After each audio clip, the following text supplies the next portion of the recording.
back with Richard Terpstra.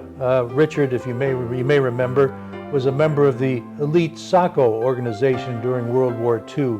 That stood for Sino-American Cooperative Organization. It was a U.S. naval group which operated during World War II behind Japanese lines in China. He is now an Oxford resident, and during our last episode we talked about his service experiences, and now we're getting into more of his personal life before and after that. We had been talking about his early life on the farm over towards Grand Rapids, so why don't we pick it up there? And you were telling us about some of your more mischievous events over there.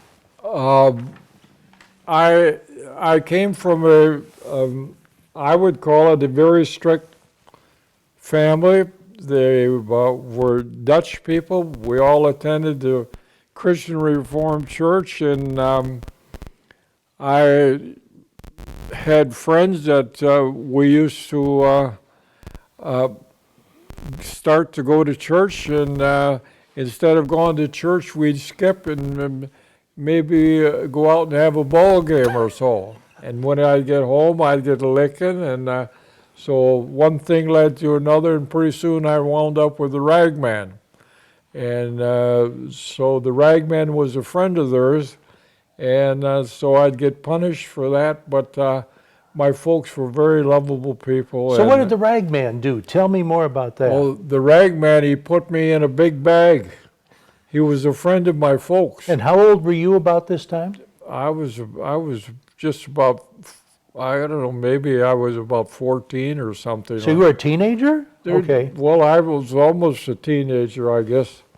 But you were old enough to skip church? No, not that I couldn't skip church. No way. So anyway, that's about it. And if you have anything else to ask me, maybe it'll bring up another memory. No, maybe it'll bring up another memory of some of the things that happened to me. Were your folks pretty strict? What's that? Were your parents pretty strict? I thought they were.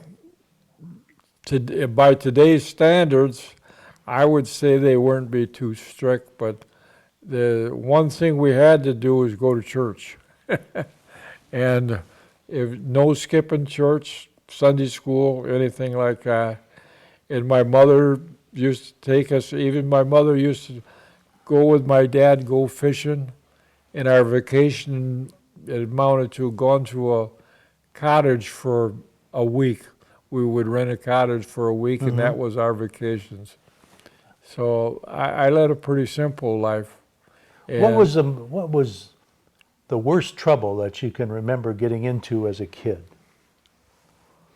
Burning the garage down by smoking cotton batting. I think you started to tell us about that in the last program.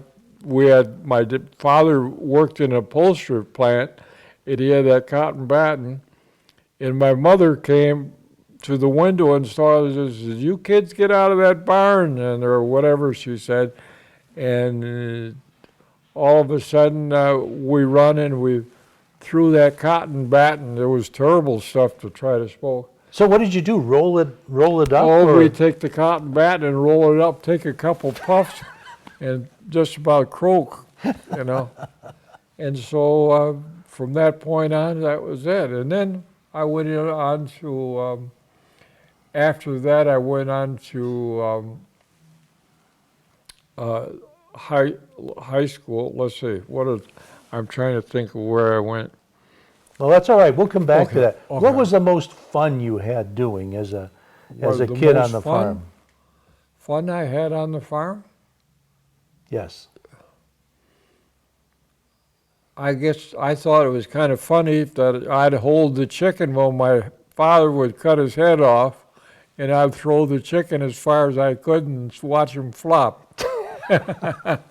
You sound like a pretty mischievous character. I was, well, that's what they'd say. Hold the chicken and I'll cut his head off and throw it back in those days. And then I had a lot of friends that, growing up, loved hunting and fishing, and so I hunted and fished for quite a few places all through Michigan. So you were into sports quite a bit as a kid, were you? Yes, I was into sports and stuff like that. Now, you're over towards Lake Michigan if you were near Grand Rapids. Did you get out on the big lake very much? Not on the big lake. Once in a while, we go out on the pier. You know, we sit on the pier, and my mother would go, and we'd go up to a place called Big Star Lake, and we would go up there for a vacation, and that was our big vacation. It would go like maybe once a year. We would go up there, and there we would hunt and fish and do everything. And it was on a lake up there? Yeah, on Big Star Yeah. Lake, and I always admired going up there. But then I had a couple sisters, and How many brothers and sisters did you have? I had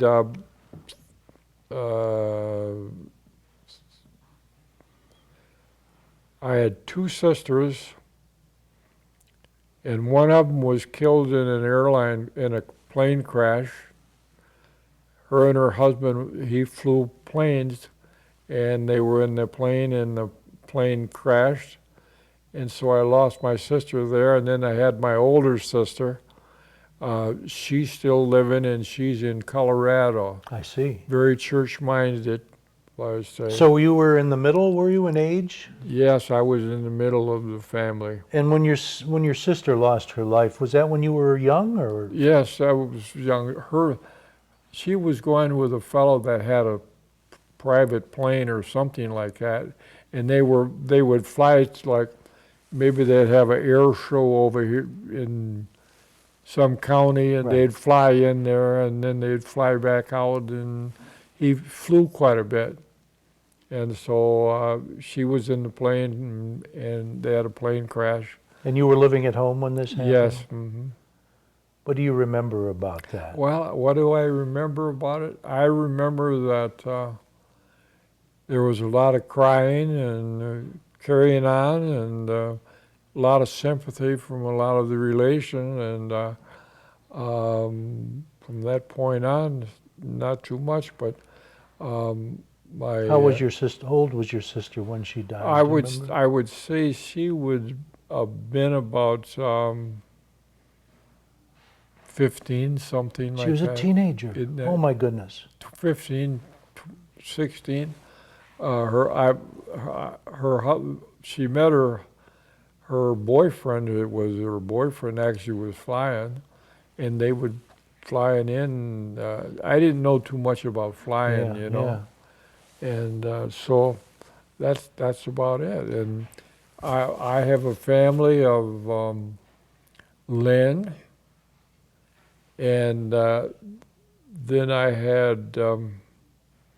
We'll talk a bit about your kids in a moment. I want to. Okay. Okay, now. You should. What's the name of the school that you went to for grade school over there by Grand Rapids? The name of the school was I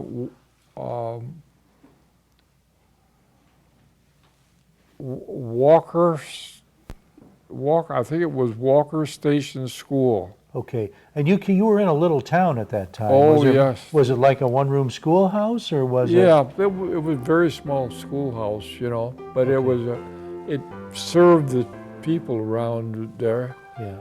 and that's about all I can tell you about that. That's all right. We'll pick up on that in just a moment. We're going to take a break.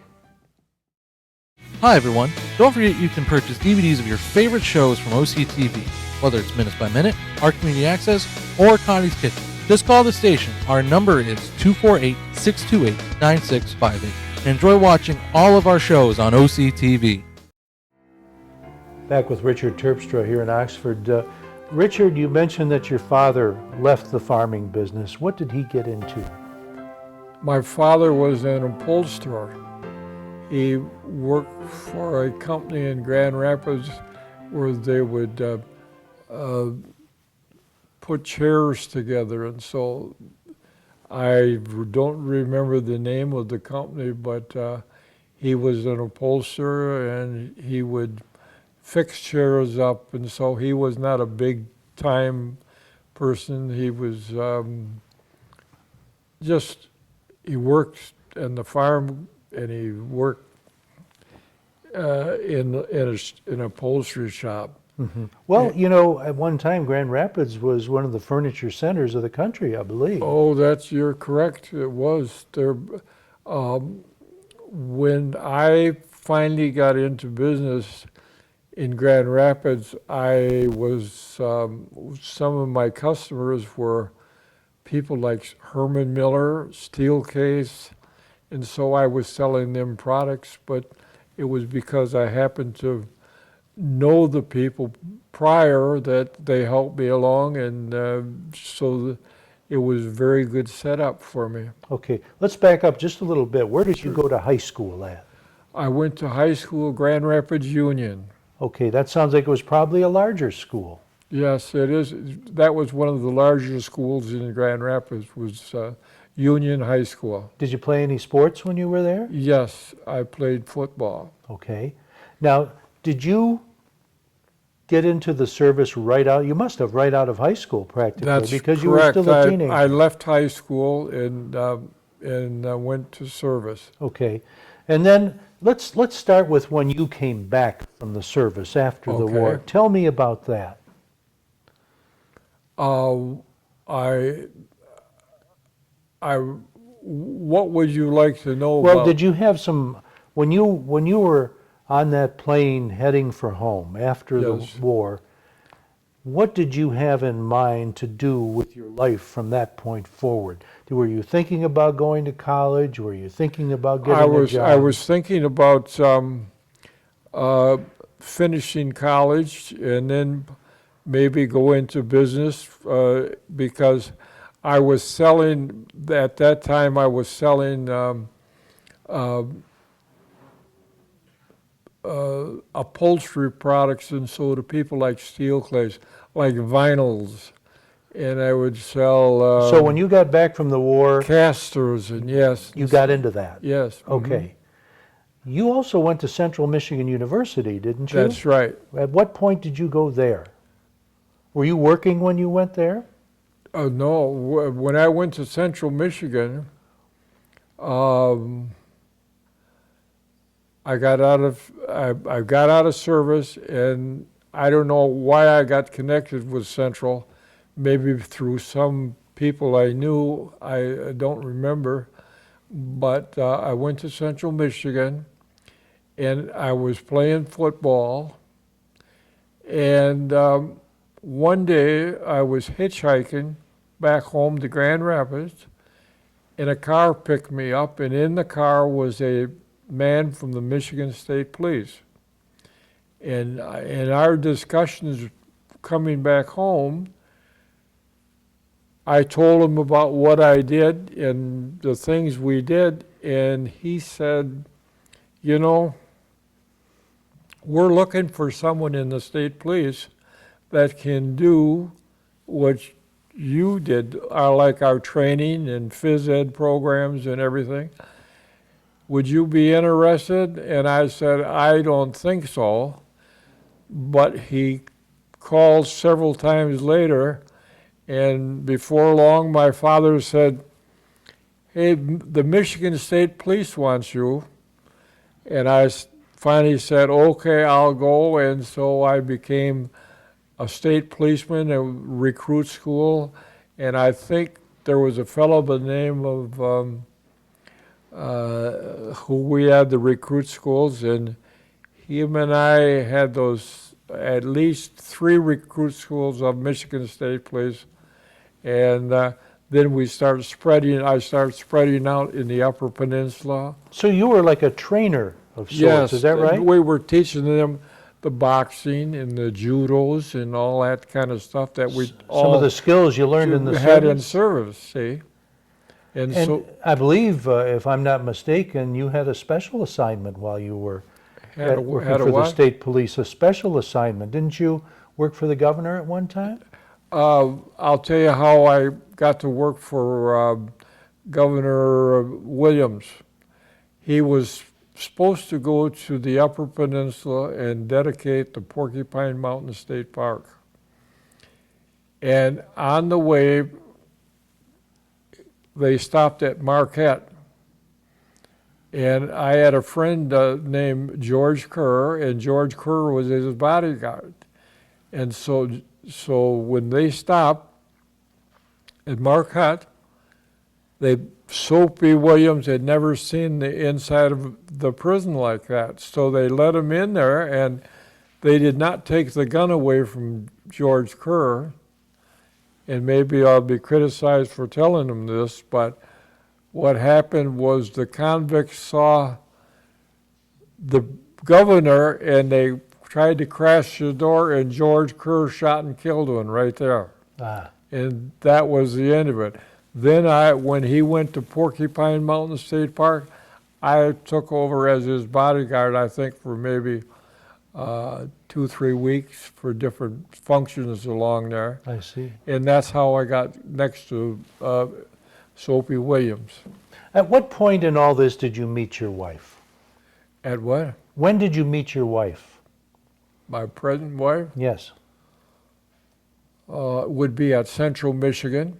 Okay. And I met her in what they call I think it was a square dance club or a class where the boys,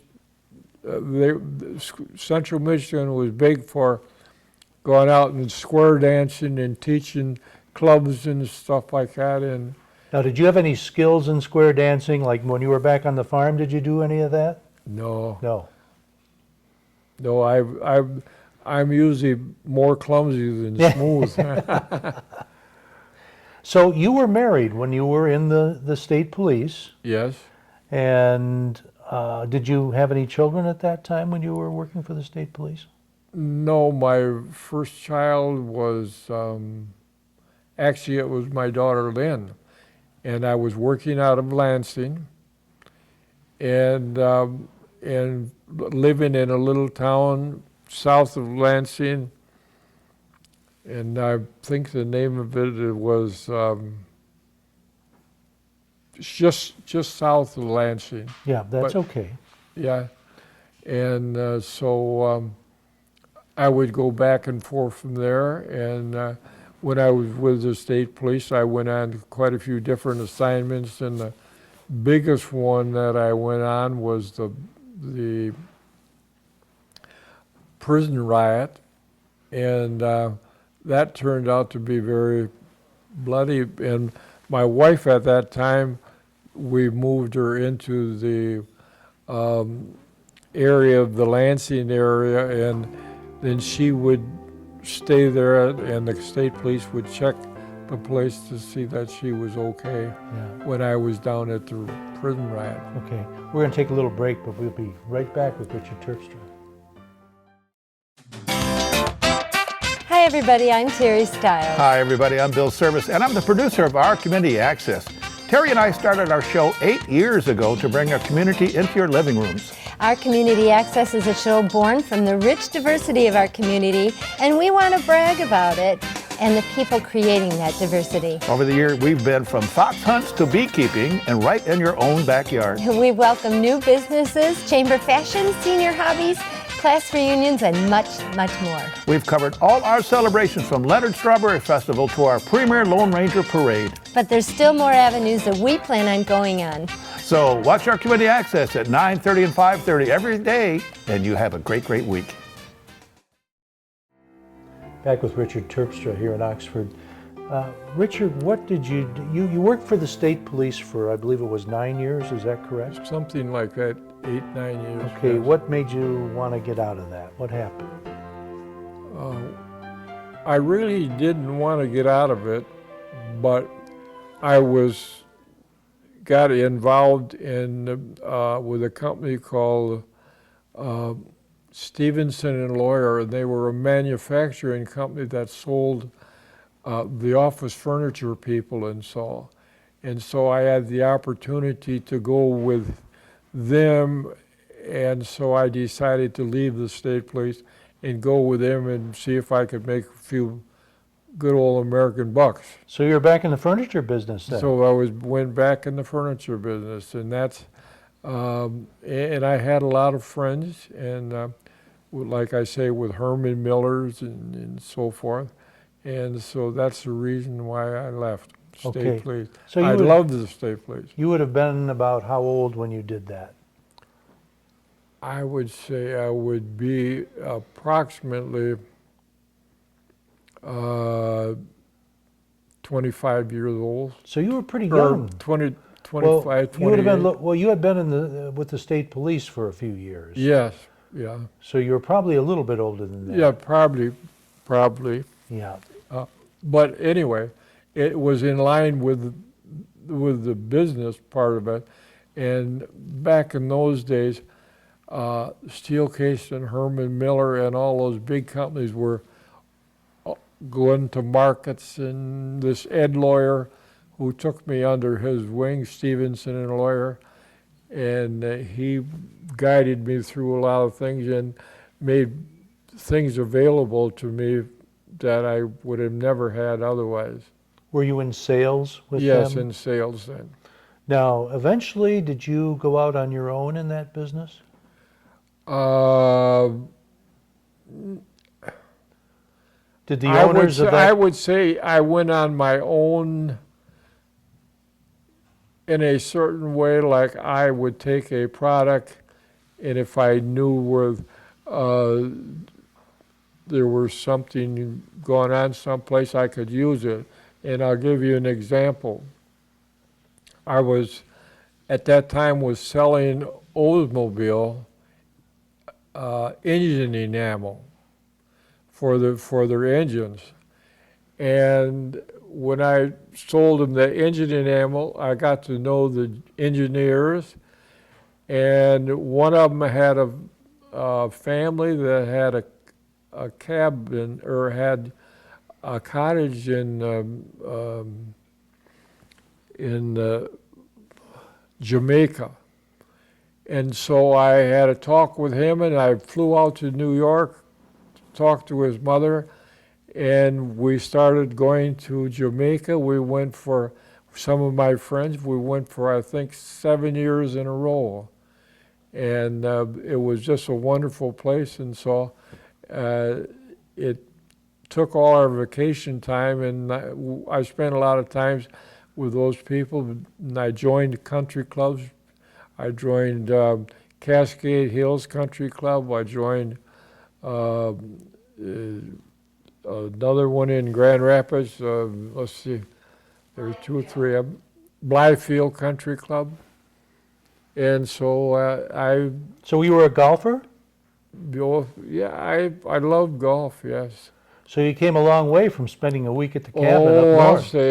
I'll say, you know, the good Lord's been really good to me, and yet I wish I could have done more to help people, but that's the way the old ball bounces, I guess. Well, it sounds like you did quite a bit. Yeah. Did your wife work outside the home?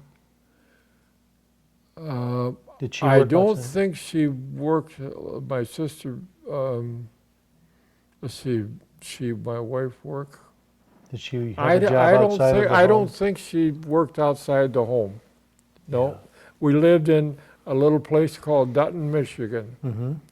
and she would do the housework and can the strawberries and do all the other stuff, take care of the other kids. We lived right beside a park, and so we had a lot of gone back and forth, and she got along good with the park people, and she was just good. But then she became sick, and I haven't spoken to her in I'd say 10, 15 years. You know, she has dementia. It's an Alzheimer's Yeah, situation. and so she doesn't know me. She can't even say hello to me now. Oh my. And she's in a home, so I miss that. And but I've had children like Lynn, and like my son Richard went to the Naval Academy. Yes, you've got some kids who are involved with the service. Yes. Tell us But- more about that. My son Richard decided to join the Navy, and he wound up going to the Naval Academy, and then he became he became involved in submarines. He was had a submarine, and the name of it was, I'm trying to think of the name, but anyway, it was a submarine in the Hunt for the Red October. That was his submarine. Is that right? Yeah, the Dallas. Wow. And I got to know people through him, and I got people through my daughter. I got to know people, and that's how I really got to know a lot of people afterward. Right. Now, your daughter married Dr. Grabenstein.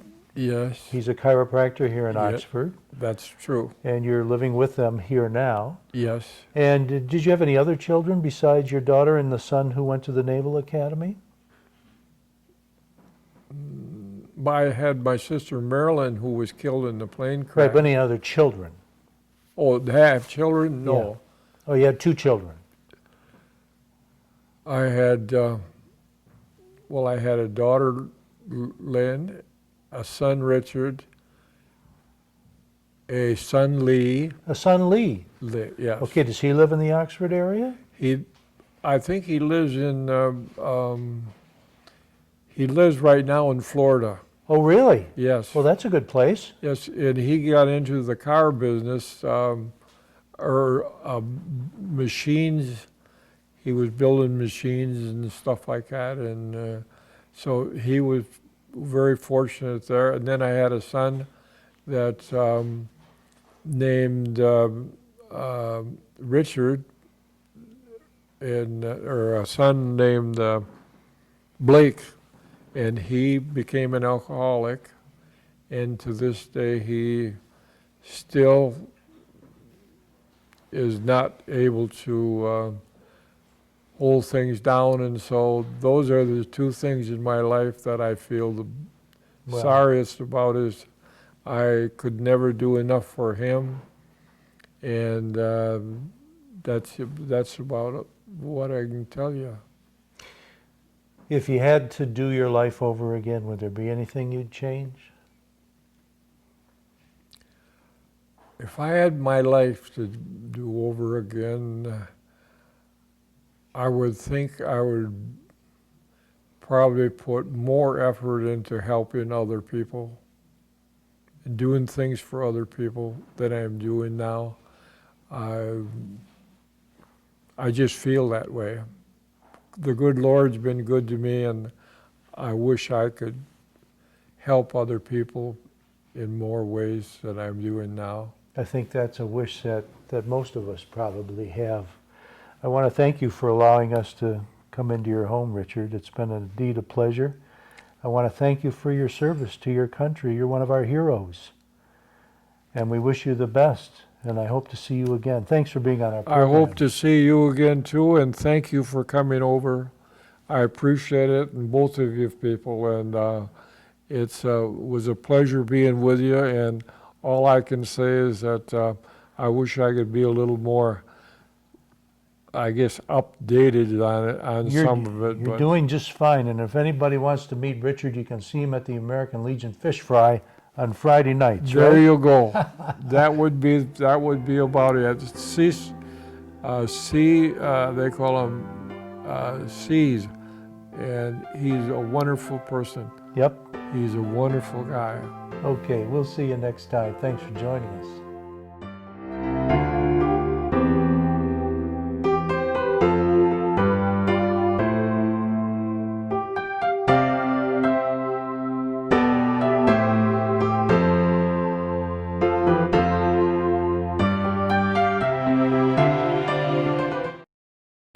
You're watching OCTV, Oxford Community Television, serving Oxford, Addison Township, and the village of Leonard.